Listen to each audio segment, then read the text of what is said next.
So hi guys, Saseni Mambo. Welcome back to my YouTube channel and welcome if it's your first time here.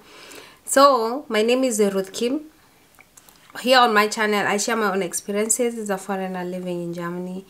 I share information that I know and I feel like it's going to help someone else out there. Sometimes I vlog and sometimes I just want to have fun. So if you haven't subscribed, consider subscribing because I'm sure you're going to find something that you're going to love on this channel. So today I'm back again with another story time. Yeah, this is actually, people want to see more story time, and this time round I'll be sharing with you guys how I ended up sleeping in a car for 2 weeks here in Germany. So guys, it was back in 2014. I had like finished my apprenticeship, my Ausbildung. And you know guys, while you're doing your Ausbildung, most of the time, most of the organizations that are going to offer the Ausbildung offer accommodation. So when I started doing the Ausbildung, I was lucky to get an organization that was offering accommodation as well. So for those like 4 years, the 3 years Ausbildung and the 1 year FSJ, I was living in a shared apartment. So after the Ausbildung, which was in 2014, August 2014, so we had to move out. But let me tell you guys, before, we didn't even thought of it. We didn't even put it in our minds that the Ausbildung or the apprenticeship is coming to an end. We need to find another place to live. I don't know. Let me talk for myself, but I didn't plan that. I don't know what I was thinking, but I didn't do that. So after the apprenticeship, you're supposed to either continue working for that organization now as like a skilled person, you start working for the organization, or you move from there, you go and start working for another different organization. So we applied to start working for the organization, and because we are so many, they selected some few people, and unfortunately I was not among those people who were supposed to remain in the company. So they said because our time is over, we have to move out of the small apartments because they need to take new people or new students who are coming to do their apprenticeship. And voila, that's how I ended being homeless. Just like that, because they have the right to do so. You know, you have a contract for 3 years, for 3 years, and when the contract ends, they have the right to ask you to move out and go because you're no longer there. You no longer have anything to do with them. So when I got out of the apartment, I went to live with a friend who was living a few kilometers away from the place where I was living. It was a private apartment, and the owner of the apartment was living upstairs. There was no way that they were not going to find out that I was living there. So they came one day and they were like, I think you are afraid. They told Monica that they think I have overstayed. And because Monica had a big house, it was a 2-bedroom house. It was a 2-bedroom apartment. So I got the 1 bedroom and I was comfortably living there. And she did not ask me to pay for the apartment, but she told me that I'll be buying stuff like food stuff, you know, helping to pay for the gas and such stuff. So I was okay, and I thought, oh God, thank you so much for making everything so easy. Hey, the landlord came one day downstairs and they were like, no, there's no way you can stay here. This apartment was only rented to Monica, blah blah blah, and according to the contract, it's only for 1 person. So I took my things, or I took my stuff to a friend and packed them in like a garage, or not garage, basement.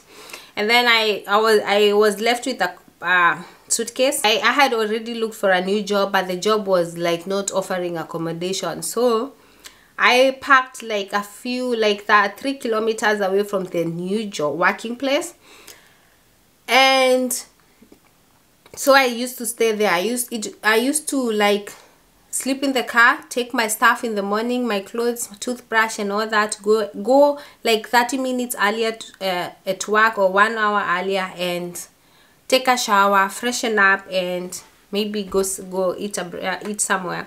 So after job, I would take a shower again, go somewhere, eat something, then go to the city, do some window shopping, and then later go into my car, and then I sleep. And that was the routine for for those 2 weeks.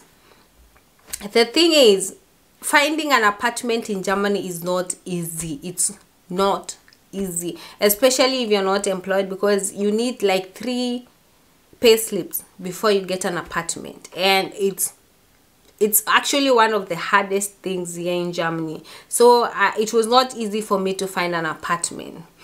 And during this time, I was not in a relationship, but I was having this guy who we were like friends with benefits, so I could not just go at his place and start camping there. And so we would meet sometimes, and he would ask me to go to his place, and I would go and maybe spend a night or 2, but not you know, we are not in a relationship. So we are not in a relationship, so there was no way that I was going to stay there for like take my stuff and move in. So one day he found out that something is weird. He thought something is weird, and I opened up. I said, oh, I don't have a place to stay, so I'm in the car. And we went together, took my suitcase, and I moved in. And the thing is, the relationship was like, we were not in a relationship because I was not sure of what I wanted. I didn't know if I wanted to stay in South Germany or come back to North Germany. I was not sure. And that's why he liked me. But I was like, I don't want to start something that I won't promise it's going to work, or I don't know, I can't bring to an end. So that's why we were not in a relationship. He was actually a very good guy. And when I started living there, after the 2 weeks of sleeping in the car, I moved into his place. And it was in September, guys. It was cold, but the sleeping in the car thing was scary, because sometimes I would wake up at night and I want to pee. I feel like I want to pee, but I can't pee. I would stay with my pee till morning. So when I started staying or started living with this guy, you know, he started like the feelings. He started developing even more feelings. He thought this was so nice because I would cook African food. He loved it. He enjoyed it. And he started even getting more feelings. Started telling me the way he likes me. He loves me, blah, blah, blah. But the shit part was, he was telling me this, but he continued looking for an apartment for me, you know. So, and you know, as an African, if someone is telling you they love you, you expect them like to take you in. But like the Germans, they would love you, but they would still want you to be at your own place, of which it's okay. So I just sat back and watched the situation, and I knew this is not going to work. I knew it was not going to work.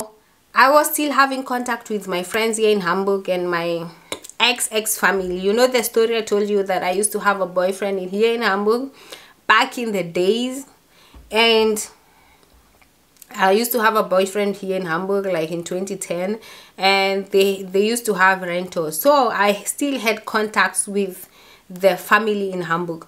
So I was talking to the mom, and they told me, hey, are you still looking for an apartment? And I was like, yeah. And she told me that there was an apartment which was supposed to be free in November. So I was so happy, you know. I was super happy. And so one day I told this guy that I was living with that I think it's time for me to go, and I was going to Hamburg. He was so sad. He was like, why do you want to go that far, blah blah blah.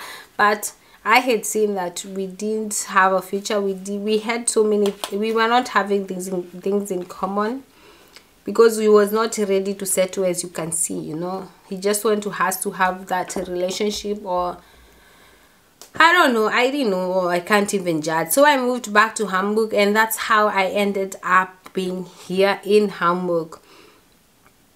So, a creepy short story. Yeah, thank you so much for watching. I hope it was interesting. Anyway, next time, if you're a student, or if you're...